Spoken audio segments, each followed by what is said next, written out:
So diversity photographer, I love to just jump into the occupation. I feel like a lot of our viewers and listeners want to know what kind of jobs are women doing, what kind of jobs are out there, what could I look into doing. So talk to me about what your job is. Well, like you said, I'm a photographer.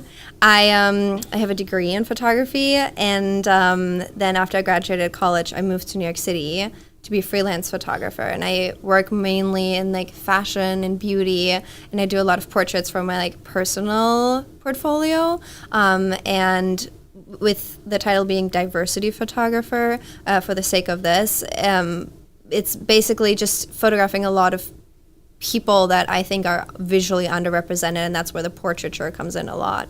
Mm-hmm. So going back to college for photography, I feel really foolish saying this. I did not know there was a photography degree.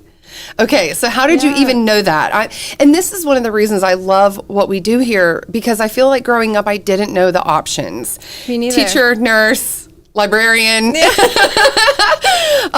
So how, take me back to how you found this journey and how you found this opportunity. So when I started studying photography, that was a fairly new concept that you could get a bachelor's degree specifically in photography, especially back then in Germany. It was more of like a, I don't even know what the term for it is, but more like a craftsmanship. And I think when I graduated high school, there was exactly 3 universities in all of Germany where you could get a bachelor's degree in photography.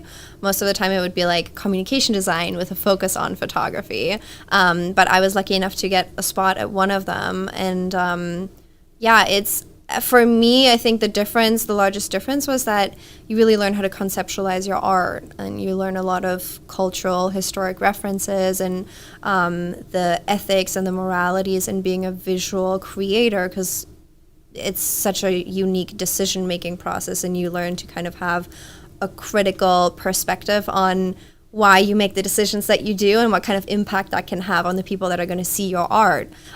So it kind of, it shook us loose in our artistry and made us critical thinkers, I think. Okay, I always have so much to unpack. So I want to talk about your education more, but I want to go back to, you said that you went to college in Germany. You went to high school in Germany.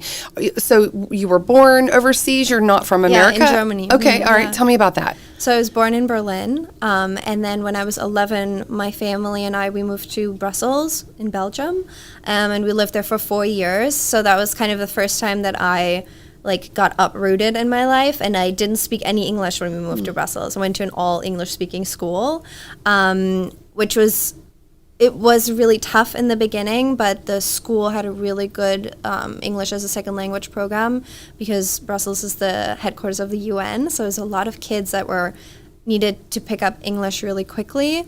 And I think because I was so young, you just you get thrown in the pool and you just kind of adapt really quickly. So now it's like my second mother tongue. I don't have to think about it. I'll dream in English just as much as in German and stuff. And then moved back from Brussels to Berlin when I was 15, and then moved here, moved to New York City 5 years ago. So I think because I moved so early on in life, after that, it wasn't as scary anymore.